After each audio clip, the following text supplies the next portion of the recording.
Alright, so hi guys! This video is actually sponsored by me, not by a company, it's by me. Hey, I've been streaming more on Twitch, so I would really like it if you guys checked out my Twitch channel. I still don't have a consistent schedule, but I've seen, Captain Sparkles do this a lot, and I'm gonna do this more just so people know when something's up. Or if I have something new in my Etsy shop, because my Etsy shop is actually open again if you want to get something from my shop. I don't have a lot added new to it, but I do have some more stickers and stuff, and I am going to be doing a sale semi-soon because I really want to get rid of a lot of stock. So, yeah, sponsored by me. All of my links and everything will be in my Linktree link down below if you want to check it out, and, yeah, let's get into the video. So, today's video is a odd topic video. These weren't actually, I know it's a little bit of a clickbaity title, just a little bit, I'm very sorry, because I technically wasn't asked these questions. These were questions I've just been, collecting over time because I really liked them, and there were quite a few YouTubers that I saw answer questions very close to it or like it that I didn't really agree with, and none of these were really, like, videos or topics that could be their own video unless I was like really milking it for money. Like I'd really have to stretch some of these questions for my answers. And so I was like, all right, I'm going to react to them because again, I liked them. I thought they were interesting and I had opinions I wanted to talk about. So a couple of these videos were from quite a few people. Smoky Glow was a big one, but I've clicked them from other YouTubers, so I know, I'm so terribly sorry that it's technically not actually asked to me, but I think they're actually really interesting questions, and like I said, I have differing opinions than I've been seeing some people have, so let's get into it. So the very first one was shaming people for buying something cheaper even though it's not ethically sourced. So this is a biggie, and again, this is not something I really could see being made into a whole video, and I see this a lot in the artist community, where like, I know a lot of people who like to stand on a high horse, and they like to claim they're this, that, and the other, and then they will go out of their way and get their merch made in non-ethical ways because it is cheaper, because it's all they can afford for their business, And I hold a little bit of bias to that as well, because I think that's a little different, especially when usually these people tend to use other people as like oh, well, you shouldn't go from them because you'd save so much more money doing this thing, where it's borderline sweatshop stuff getting it done. And it's not saying that anything's a saint, but it's one of those, like, don't act on a high horse thing. But I think there are people where they genuinely don't have a choice in the matter. Like, I know a lot of people who, a good example is books. Hi, I'm a big book fan. And sadly, the evil website as Amazon has cheaper books than like a Barnes & Noble or a normal bookstore, usually unless you get from a thrifted book. And so because of that, you actually see a lot of book lovers going to Amazon, and you're seeing a lot of people shaming others for, oh my God, how could you do that? How could you get that from there? Don't you know it's this and that? It's like, you need to know where it's from. Like, you need to acknowledge, like, the fact that you are getting it cheaper is from, like, not ethical places. Because I think that's the big thing, is some people are like, well, I'm just cheap. It's like, okay, but did you know this, this, and this? And then it's like, oh, no, but I'm still gonna totally use it because I don't want to spend more money compared to the people who, like, yeah, I know about it, but, like, I literally can't get it any other way because I live on a budget, because sadly, we live in a society that, if you want a lot of ethical things and a lot of things proper, you have to have money. I think a really good example is that I live in a city, and no apartment complex at all in my city has recycling. They just don't. We have a trash can. So if we want to do recycling, we have to do it. We have to keep all of our recycling either in our apartments till we have enough to, like, warrant going to a recycling center, or store it in our, like, porches or stuff like that, because we just don't have it offered to us like you can when you live in, like, a suburban neighborhood or something like that, where you can just pay for a recycling trash can, or you live close enough to a recycling center that you could just, like, walk to one very often. So because of that, a lot of people don't really have an option. It's kind of a messed up thing, but that's kind of how things are. So that's my thing.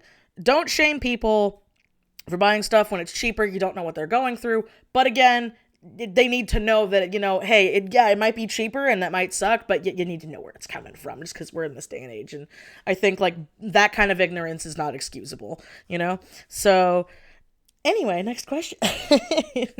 Don't worry, I don't have too many, so hopefully it's not too long, but I mean, you guys will see, like, longer videos, so we'll see where we're going.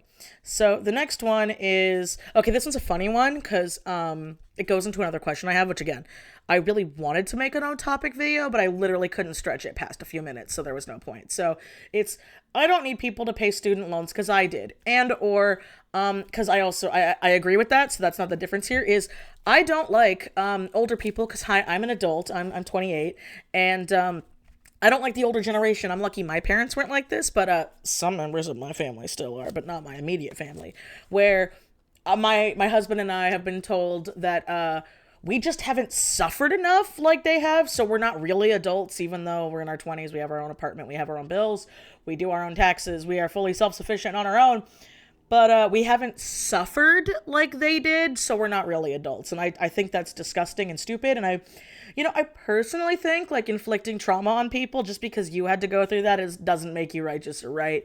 Or where it's like well, it's how I had to do it, and it's how my parents had to do it, and it's like, yeah, it's called breaking the cycle of abuse. It's not that hard if enough people, are assholes about it, so that's all I gotta say about that. Because I agree, like, again, when I eventually have kids, I'm not gonna put them through the mental duress and stress that my husband and I were through, or the financial burdens we were through that were caused on by other people, because, well, that was just what was expected, because that's what they had to do, because I think that's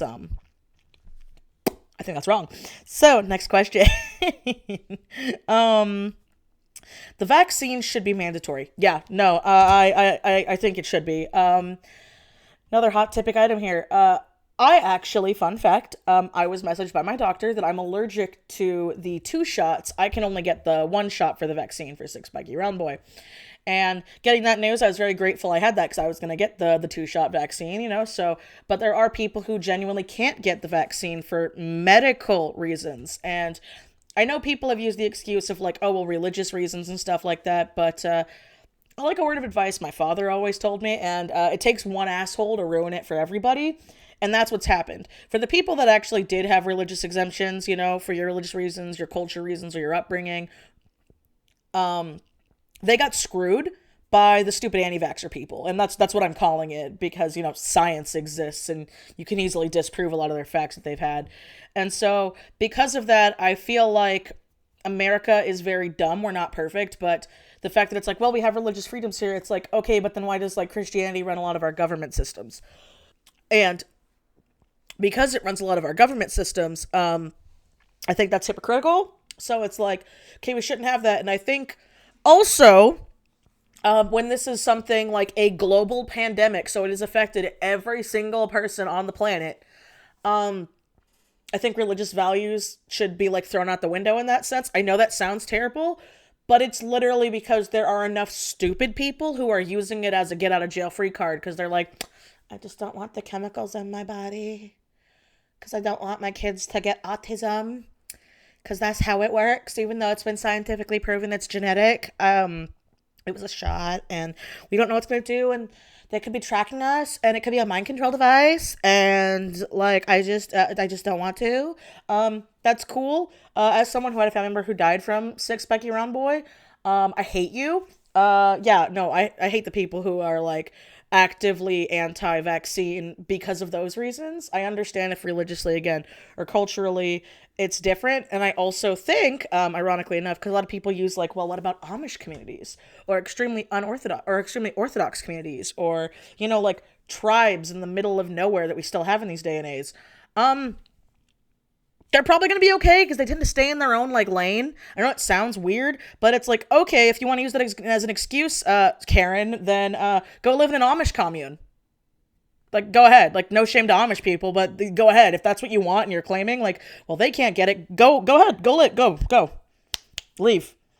Go ahead. But you're not going to do that, are you? Because you don't want to. And that's where I feel the issue. So, like, I think it should be mandatory. I know it sucks and it's terrible, but I think the circumstances are different when it's a global pandemic. It's not just sectioned into 1 or 2 places. So that's how I feel about that. So I'm very sorry if you disagree with me on that. But again, I think when, it's, again, worldwide and science exists, like, as a religious person, because, again, fun fact, I was raised Jewish, but I'm a witch. So, like, I have religious beliefs. But again, I believe in science because this is the 21st century. And so, yeah. All right. The next one is, this is a weird one. I know it's like really all over the place, but there were questions I had opinions on. It's like, in vitro shouldn't be a thing with how many kids that need a home in adoption centers. And I disagree because sadly, at least in America, the adoptions process is very stupid and dumb. And I see the same thing done when you see people who adopt children from third world countries, where they're like, oh my God, how the hell, why would somebody adopt a baby from China when we have so many homeless kids and so many kids in adoption needed here? It's messed up in my country, but you want to know what? It's cheaper. It's terrible to say that. It really is, but like, I know so many people who wanted to adopt and they had to be X age, makes X amount of money. They had to do a vetting process of like 5 to 6 years where they had to keep the same income and have no issues and no debts. And they made it impossible. While I know in a lot of third world countries with adopting children out of country, it's a lot less money, which is why you often see stuff like that. And I also feel like it should be someone's choice. You know what I mean? I think that like a perfect example is like an LGBT plus couple. If, they want to have a kid of their own genetically, I think if they have the money and the means to take care of it and the money for in vitro, I think that it's none of our business. But I do think, and I do agree with like Smoky Glow, that I think the adoption process should be a lot easier and it shouldn't be so terrible and it shouldn't incentivize people to want to go out of our country when we do have so many kids who need homes here. But our government doesn't really make it so it's easier that way. And, some people just want a family and they're not really, really, really, really rich. And that's something that's disgusting when we do have so many kids who need good homes and we have people out there who could be amazing parents who would make enough to be able to support themselves and a child and they just can't. So that's something to think about that. So the next one is, a very hot ticket item here. And it's sometimes being too PC is hard to manage. And I've seen people say like, oh yeah, like I disagree, like it's really easy. I disagree with this because I have had some people give me some really bad extremes that I've had where I think obviously, people are people and people should have basic human rights and I'm part of the LGBT plus community. And I, feel like there are a lot of issues we have to do. But then when I see somebody canceling somebody on TikTok because they used a dark lip liner, that seems a bit drastic to me. Or like, I actually, fun fact, in my own life, I don't know if you guys know this, my husband is Hispanic. He is very white passing, but he is Hispanic, and so he has a Hispanic last name. And when I got engaged, I've been with my husband for 13 years. We got married back in 2018, however, and I wanted his last name. And I actually had a lot of people tell me to my face that you can't take his last name because you're white. And I was like, that's dumb because I want to marry my husband and I want to take his last name. I'm not changing the entirety of my name. I'm changing my last name because I love my husband and I want to share a last name with him. And so I took his last name. And I actually lost friends because it was culturally wrong for a white Jewish woman to take her husband's last name because he's Mexican. And I remember being just like, okay, you need to get your priorities right because there's so many more issues going on right now than me changing my last name. So I think when it goes to the extremes like that, where you really are just, you're plucking at hairs instead of focusing on real issues, like the fact that, millions of Indigenous people are going missing every day and nobody seems to care. The media doesn't care, but like if a white girl goes missing, then all of a sudden everybody cares, same for people of color and, other instances. And so it's one of those things where I'm like, I do think for some people it's got to be really exhausting and like hard to manage, especially when you're like you micromanage that point instead of working on macro issues and then working on the micro issues. So that's how I feel about that. I feel like that's just, over exhausting when you could be using your time and energy to actually help change something else than belittling random things that really don't affect anybody. Again, like I said, I've seen people who, use the dark lip liner, not overlining their lips. Keep in mind that it's very different. Like they just used a dark lip liner. Like when I grew up in the early 90s and early 2000s was like everywhere. That was just something like wrong now. So I'm like, okay, that seems a little weird when we have other issues going on. Or, ooh, another big example, really quick, is I heard a rumor, don't know if this is true, but that, they were talking about, like, changing Magneto, the actor of Magneto, to being a black man for the Marvel MCU stuff. I don't know if this is true. I've just seen a lot of people talking about it. I don't really have any articles to prove this. And I was always like, okay, cool. I don't care if he's black, make him a Jew. Like, you can still do that. I don't know if people realize that. Like, again, as a Jewish person, there are a lot of non-white Jewish cultures and people out there. You can still do it. Just make them Jewish. You just, that's a thing you can do. And like, so that's something else I see where I'm just like, yeah, there's many ways like around it, but I don't think that, like, again, this is another issue. It's like, I don't think you should take a minority character and then change it into another minority character to look woke when you could just merge the two, especially in a case like that. So that way you're not like, oh, look, we're so progressive, instead of being like, okay, but like, why can't you just like, make a new one or like do something else here? Because again, then that can open up the debate where it's like, oh, well, you're saying you have something wrong with race bending? No, not when the race has nothing to do with it. Again, I don't think people realize this, but also in concentration camps, there were people of color and gay people in those camps too. So it's like, you can easily keep the story and change the skin tone and it not matter that much. And especially in characters in media where their race doesn't matter. Yeah, I'm totally fine with having more representation out there. In fact, I think there should be more. But I think when it's important to the character, don't change it. So the next one is, let's me get canceled for that. The next one is, sometimes you just know who someone is when you meet them. Yeah, okay, so this one's like vague, but what it is like you get a vibe. Now, I'm usually a very open person. I'm usually a very like, okay, get to know somebody else. But every time, it has not happened often, but there've been a couple people where like within one conversation or the first time I met them, they didn't pass the vibe check. And I felt a little bad about it, but I was like, something just feels a little off. And then every single time, at least for me, I was right. Like, they were a very terrible person. So I think it depends on the situation. I don't think you should go your whole life just like, with a chip on your shoulder of like, I hate everybody, everyone's gonna hurt me, this is terrible, ooh, I need to know someone for 1,000 years before I can even trust them. I don't think that's the case, but I think do trust your gut. If you get a bad feeling about something, then trust your gut. Go with it. So, let's start to do that. Let's see. The next one is, influencers who burn out all the time need to not be self-employed. And I agree with this. I think there are a lot of people out there who don't understand that, like, I guess I should explain this a little better than just saying it that way. So I do believe there are circumstances to burnout. I've experienced a lot of burnout in the past couple years, and it was all situational over the actual job. I think when people, it isn't the situation for them, and it is just the job. Like if they have a big following, a lot of numbers, they have the ability to have, editors, managers, sound people, entire teams. I think it's a little different than someone who's like, myself, who's a self-employed artist, who I do all of my stuff. I do all my editing. I do all my artwork. I do all of my audio. I have to, like, I do everything, and it's simply because I can't afford to hire people like that, right now, maybe someday in the future, but as of right now, it's all me, baby.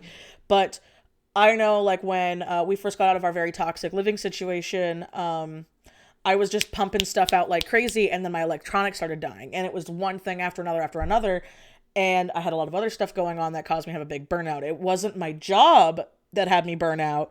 It wasn't creating constantly. It was situations that were literally out of my control because, again, I didn't have thousands of dollars just to slap down on a whole new work set and get all this stuff. I have to collect stuff over time because I do live on a budget. Never sugarcoated this. I do make more than minimum wage. I do make enough to live, but I don't have enough money to just like, all right, here's a $3,000 art computer. Here's a brand new Cintiq. Here's all this and that, and be okay. I don't make that kind of money, No shame to people who do, but I do think there are people, though, when you see stuff where their content is a lot easier to make, they can pump it out a lot faster, but you see them taking breaks all the time.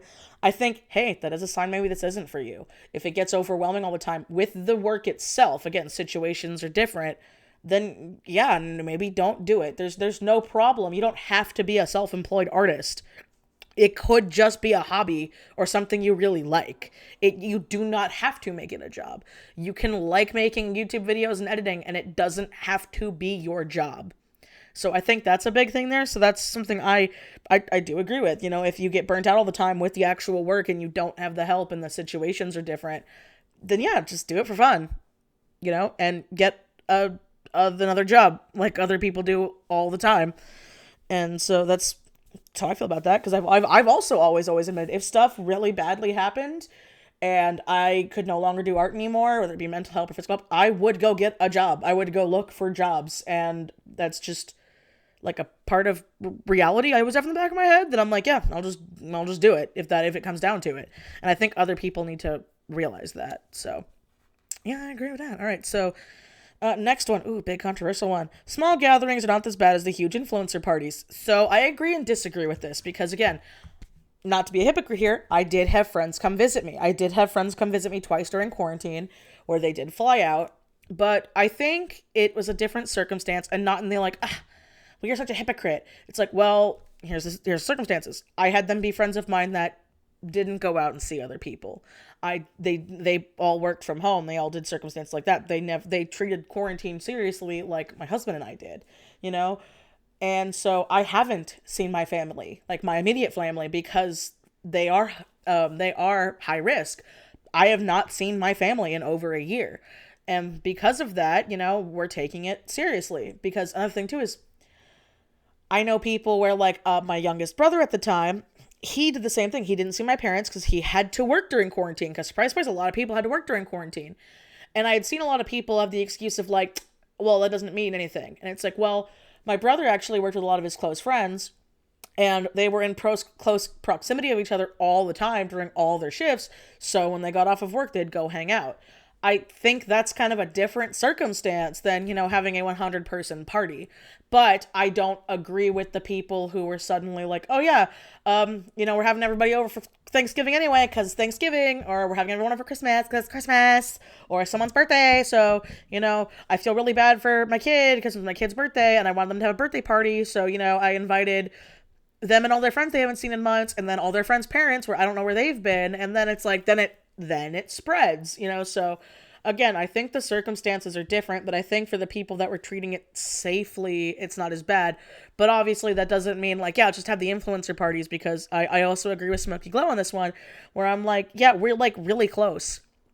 Like we have a vaccine. We are close to, you know, people not dying. And I kind of want that. I kind of want people to be able to see their families again, and, you know, things to open up again, and people to leave their houses again without being, you know, fearful of not being able to breathe. I don't think that's bad. So that's how I feel about that opinion. So let's get into the next one. And it's like, here's another hot take one that I really don't agree with what a lot of people were saying. And it's, if you're not ready for a baby, don't have sex. Yeah, no, I agree with this one. I'm sorry. A lot of people are like, no, don't say that. And I'm like, no, yeah, no, I'm sorry. If you have compatible genitals, because, you know, trans people exist. If you have compatible genitals that, if they interact, can make a baby, and you are not safe, then you should be prepared to, you know, have that happen. That should be a possibility in the back of your head. And it's like, oh, but I was on the pill and we were being safe, and that's different, you know? But in the back of your head, it's kind of something we've been taught. I do think that that being said, I am not abstinence. I'm not pro-abstinence, because I did stuff in high school when I was younger because I had a boyfriend I loved, and I had a girlfriend I almost got, you know, we almost went all the way with. But that's something that it's something you need to be kind of prepared about. You need to understand that, like, yeah, condoms fail. Yeah, birth control can be wrong. It's why you should be safe. Do I think, however, we should have better sex education? Yes. Do I think that condoms should be easier available? Yes. Should I think that, you know, like, we should that abstinence teachings is dumb? Yeah. Because sadly, teenagers are going to teenager. But I do think that, you know, you should know, like, hey, again, like I said, if you have compatible genitals, babies can happen. That's just a thing that can happen. So, like, you should be prepared that could be a possibility. But then again, you know, over-the-counter things are options. And this is for the people who, again, have sex. It doesn't say for the people who are, stuff happened against their will. That's not at all what I'm saying here. But you can get over-the-counter contraceptives too if you, accidentally have an oops baby. I've had to have that. There were a couple of close calls with Cody and I that I had to get Plan B or I had to get the pill. Sometimes you got to do that because I'm sorry, $60 is still cheaper than a kid. And so, but what if a kid doesn't have that? Oh, well, then, go. There are many ways you can get them. Get safe sex. And obviously, if you cannot have sex safely, I just don't think you should. That is a personal opinion of mine, because that is how I was. That's just me. Like I said, Cody and I did stupid stuff when we were in high school because we were teenagers and hormones were crazy. But we both were like, want to wait to go all the way in case an oops baby happens? And he was like, yeah. So that's my opinion on that. Like, that it is a possibility if they are compatible. So sorry, that's mean. That's just how I think. And when I eventually have kids, I'm going to tell them the same thing, and I will get them stuff. I'm never going to be that mom that's going to shame a kid for having sex. Like, if my kid is of age and is with a partner that is of relevant age and they're going to experiment like I did, then yeah, I'll be like, okay, fine, I'm going to get you condoms, or fine, I'll put you on the pill, or fine, we'll go get you the shot, But in the same vein, I also feel like, if a girl never, ever, well, I shouldn't say girl. If somebody with reproductive rights that can carry a baby, if they want to get sterilized, I think they should be able to get sterilized at 18. If that is their choice and it is something they want, I think it's something that they should be able to have. Might they regret it down the line? Yeah, that might be a possibility. But you know what? Hey, a lot of people who do get sterilized, from what I've heard, again, sterilized by choice, they've never regretted it. So I do think that should be a thing. So, the next one is, there should be a maximum voting age, like a minimum one. I agree. I've seen a lot of people be like, I disagree. And I'm like, no, I agree. I feel like, sadly, most people after a certain age, as I've witnessed, once they get to a certain point, usually in their late 70s, things start going. Obviously, this isn't everybody, but it's why you see, a lot of elderly people, they legally can no longer drive, they legally can no longer do this and that. And I feel like if that's the case, I don't think they should vote in that circumstance. I think if we do have a minimum age, I think we should have a maximum age as well. Especially for stuff like when I see some people who are like, yep, I'm like 99 years old and I can barely read and I can barely write, but I voted. Ain't that great? It's like, ooh, is that really going to affect you in the long run? Like, that's how I feel. But on voting, I do also feel, at least in America, like when I learned that in like Australia, because I have some Australian friends, that like it's mandatory every single citizen votes once they are of age and they are of able mind. I was like, wait, yeah, why don't we do that? Why don't we do that? Why don't we make them care? Because my friend Sky was explaining how, like, if you're in a hospital, and you can't make it to a polling booth, but again, you're mentally there and you can do it, they will have representatives of their government go to you and help you vote in the hospital. Or if you, like, can't get off of work, they will give you like a week or so to do it. I think we should have that too, because then I think more people would care about politics. And I think that way more people would do more research than just voting for the president, because I know so many people, I know a lot of people actually, who legit just vote for the president because they think the president's God. And I did vote this election, but I also voted for, the props and the bills going around in my city. I made sure to do a lot of research, and I wanted to see who was going to be on city council and who was going to be on, a lot of other councils and stuff like that. I'm blanking, but I did my research. I knew a lot of people who clicked either Trump or Biden, and then they just randomed everything else. And I think that's wrong. So yeah, I do think that we should make it mandatory. And I think there should be, if there's a minimum age, I think there should be a maximum age. That's feel about that. So the next one, I think this is like, I'm getting to the end here. Yeah, I'm almost done. So the next one is, cursive is stupid and shouldn't be taught in schools. Disagree. I don't think it should be mandatory. I think it should be an elective, because like, I learned cursive in middle school, and then I know they started phasing it out. Like when I became a TA, they started phasing it out of elementary school and stuff like that. So I do agree. I don't think it should be mandatory, but I totally think it should be an elective. I think if kids want to learn how to read and write in cursive, I think they should have that choice. I don't think it should be mandatory. So, and I don't think it's stupid if you do want to do that. Just like I don't think it's stupid to teach kids how to use analog clocks, because a lot of people are going digital now. They are not teaching analog clocks anymore, and I think that is dumb. I do think that kids should learn how to read a clock, you know? And like I said, I think cursive should be an elective because you can do a lot with cursive. And so there's that one. And then here we go. The last one, the last spicy one, which I like, is I think a good way to end it too, which is the one I think Smoky Glow also ended hers on, which was, we as a society need to stop normalizing OnlyFans. I also disagree. I think that, if you want to do sex work, let you do sex work. Like, I've always been like, I don't care how people get their money. I really don't. If you want to do OnlyFans, go right ahead. More power to you. I don't think that you should lose your job over it. I don't think that, it should be shamed for it, because I've had family members, excuse me, who, I told them about a person I knew who made a lot of money on OnlyFans, and they were like, oh my god, that's so disgusting, how could they degrade their body like that? And I'm like, disgusting, they bought a house. Like, they can afford a house and all of their payments on their OnlyFans. And it's like, yeah, but that's not gonna last. And I'm like, so what if it doesn't last? So what if they have enough to invest that in something else, or to go back to school, or to do something, like who cares? I think what's wrong is, I think it should be normalized that it's like, yeah, whatever. If someone has an OnlyFans, cool, good for you. I make your money, don't care. I think it's wrong to assume that just every single person is going to have an OnlyFans. Because I've actually had people, surprise, to me, because I was so surprised, I've gotten a couple people DMing me like, where's your OnlyFans? And I'm like, haha, that's cute, I don't have one. And it's like, what, why? And I'm like, I just don't have one. I don't want one for myself. No shame in that, it's just that's something I don't want. I don't want my nudes out there. I don't even take nudes. And like, for some people I know get really upset where they're like, hey, I'm a conventionally attractive girl, or I'm a conventionally attractive man, and, well, I lost girl and man. I mean, woman and man. Weird slip there. And it's kind of insulting that, like, when I'm trying to do stuff online, and they keep asking for where my OnlyFans is, because I'm conventionally hot. And I think that's a problem. I think if somebody has it, they should promote it, they should be proud about it, but I don't think people should just assume that everyone's going to have one and everyone's going to make one.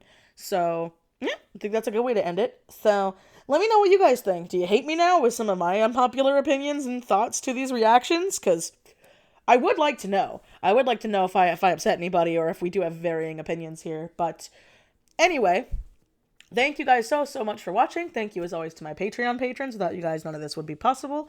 Please remember to like, comment, subscribe, and comment for the bot if you can't think of anything else, or slap an emoji in the description, because that helps so much with the stupid algorithm, and it means the world to me. I make new art videos every Wednesday. I've been posting some D&D content on Fridays, and I'm doing my best to do more topic-y videos and random splashes here and there, because I think it's fun. I'm having my bug again, so thank you guys, and I will see you next time. Bye-bye.